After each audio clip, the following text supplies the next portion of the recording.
André, tudo bem? Não, olha só. Eu andei conversando com uns companheiros meus, inclusive de Cuba, de Foro de São Paulo. Eu gostaria de saber o que é a denúncia, a acusação contra o Foro, que eu não consigo entender o porquê não pode haver uma associação latino-americana para unir as Américas no futuro dos próprios latino-americanos. Ah, pode, perfeitamente, pode, perfeitamente. Já vi que você é um puxa-saco deles, mas em todo caso vou te responder. Pode perfeitamente, não há problema algum. O único problema é o seguinte: quando você ajunta partidos legais com organizações criminosas, como por exemplo as Farc, que são o maior fornecedor de cocaína no Brasil, você está fazendo com que a política e a ilegalidade sejam a mesma coisa. Segundo, quando você emite manifestos em defesa dessas organizações criminosas, você está dando respaldo à atividade delas. Você leia as reportagens que saíram anos atrás, a confissão do Fernandinho Beiramar de que ele anualmente trocava, né, armas do Líbano por cocaína das Farc para distribuir no Brasil. Você acha que está certo um ministro, um deputado, entrar em conversações e associações com esta gente para obter vantagens mútuas? Esse é o primeiro ponto. Segundo ponto, há 23 anos, o Foro de São Paulo não só realiza assembleias anuais, mas grupos de trabalho que se reúnem, dois ou três ou quatro, tá certo? Por mês, em vários lugares do país. Então, transporta essas pessoas, hospeda em hotéis, faz publicações, etc, etc. E ninguém sabe de onde veio o dinheiro para fazer isso, porra. Há 23 anos. Você imagina o tamanho dessa despesa? Quem pagou isso? Foi a Farc? Se for a Farc, é dinheiro do narcotráfico. Se for o governo brasileiro, foi o governo desviado, porque você não tem uma ordem de serviço, uma nota fiscal, não tem contabilidade nenhuma. Então, terceiro, vamos lá, peraí, terceiro. Você lê o discurso que o Lula fez no 15º aniversário do Foro, e ele diz o seguinte: fomos nós que colocamos o Hugo Chávez no poder. Então, ou seja, essa entidade ela está interferindo, o governo de um país está interferindo diretamente na política do outro, ainda tem a cara de pau de confessar, só que ele só confessa entre amigos. Então, tem isso e muito mais coisa. O Brasil não pode. Como é? Por que os Estados Unidos fazem que o mundo não pode? Primeiro, Peraí. Estados Unidos pode o quê? Felipe Jesus Pérez Cruz, que é um psicólogo cubano, que era meu amigo, que está no livro do Fernando Moraes, documentando tudo. Ah, se mantém. Do que você está falando? Né?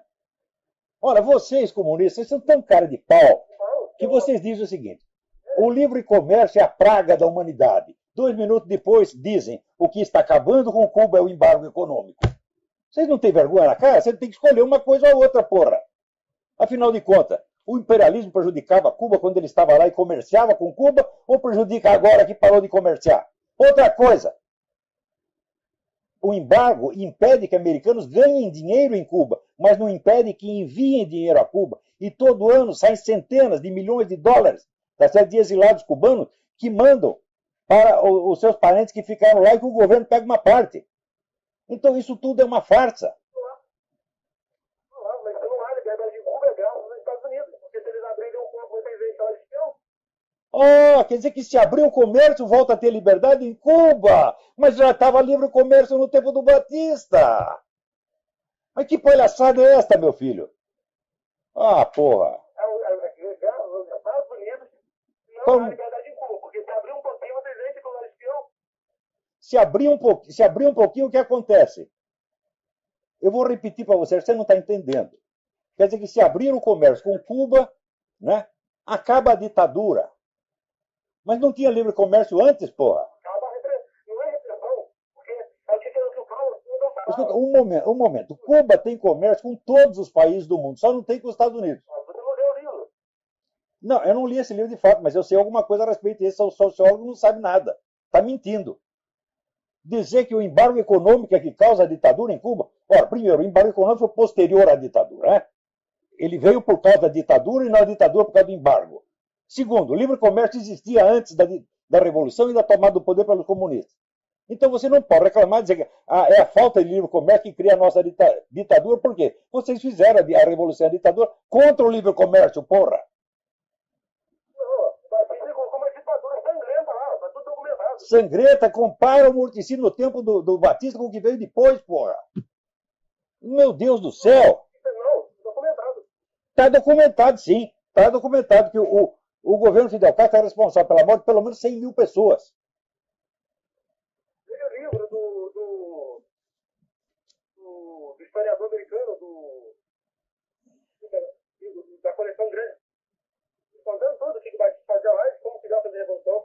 Aquele livro que você. O livro do John, tá vendo o que eu tô falando aqui? John o quê? E a referência. Aquele livro que você.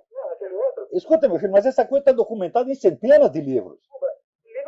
Está documentado em centenas de livros. Por que você acha que a quinta parte da população cubana fugiu de lá? Eram todos ladrões e capitalistas? Se tivesse tanto capitalista em Cuba, como seria o país mais rico da América Latina?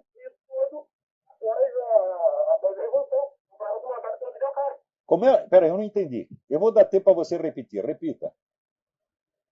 O processo de alfabetização com os cubanos veio através do programa do Fidel Castro. Mentira, mentira, mentira.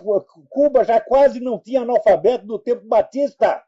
Isso é mentira. Isso é mentira. Cuba era a quarta economia da América Latina. Hoje é a 24ª. Cuba praticamente não tinha analfabetos. Tá certo? Cuba tinha relações culturais com o mundo inteiro. Tá certo? E Cuba era um lugar onde as pessoas queriam ir para Cuba, não fugir de Cuba. Você não quer ver? Não, para escravizar. Os caras iam lá para escravizar. E hoje, meu filho, onde você vai e praticamente todas as mulheres cubanas se oferecem a você por um maço de cigarro, por um sanduíche. Ora, meu Deus do céu, o cara vem dizer que não tem prostituição. Não, não tem prostituição profissional, por quê? Todas as mulheres são prostitutas extraoficialmente. Tá certo? Quer dizer, é uma miséria absolutamente indescritível. É uma coisa abjeta. Como é? O Fernando Moraes, no livro dele, ele falou que. Olha, eu conheço o Fernando Moraes desde antes de você nascer. O Fernando Moraes é um sujeito muito simpático, mas é um embrulhão formidável. Formidável, tá entendendo? E é um cara que sempre teve interesse nisso, ganhou muito dinheiro com Cuba, ganhou muito dinheiro com o comunismo, vive disso. É? O Fernando Moraes, a credibilidade dele é zero. Ele pega aquele livro de uma Olga, mostra como se fosse uma militante coitadinha, quando na verdade era uma agente do Serviço Secreto Militar Soviético e ele oculta isso aí. E tem muitas outras mentiras. O Serviço Secreto era da ditadura brasileira, você fala que não tinha nada similar ao típico, mas tinha, sim, e a censura toda. Meu filho, você vai me ensinar alguma coisa a respeito de censura? Eu trabalhava nessa época no Jornal da Tarde, que é o jornal mais censurado. Mais censurado. Você não sabe merda nenhuma a esse respeito. Então, em primeiro lugar, o censor nem mesmo era permitido que entrasse na redação. Ele ficava numa mesinha na portaria. Ele, de vez em quando, cortava uma notícia que era liberada 1 ou 2 semanas depois. Isso era o máximo de censura que tinha. Só havia censura com relação a notícias relativas à guerrilha, que era para não atrapalhar a investigação. Opiniões jamais foram censuradas. Eu estava lá, eu vi. E se você quer saber, não quer dizer que fosse uma delícia, porque eu vivia com o cu na mão ali do que. Quando se fechava a página para mandar para a oficina, a gente ia para casa pensando, porra, amanhã vão apreender a edição porque eu deixei passar alguma coisa que não era para deixar. Era essa angústia todo dia. Mas não tem comparação com o que é Cuba, meu filho. Havia jornais livres, você pega a imprensa, chamada imprensa nanica, você tinha mais de 30 jornais de esquerda, semanários circulando livremente, durante anos. E aí, Johannes Sanches, ela fala o que quiser em Cuba e tá andando para lá e para cá. Como é? É falta de liberdade. Dionísio Sanches é perseguida pra caralho, você mesmo perseguiram. Rapaz, você foi um dos que foi lá jogar tomate nela.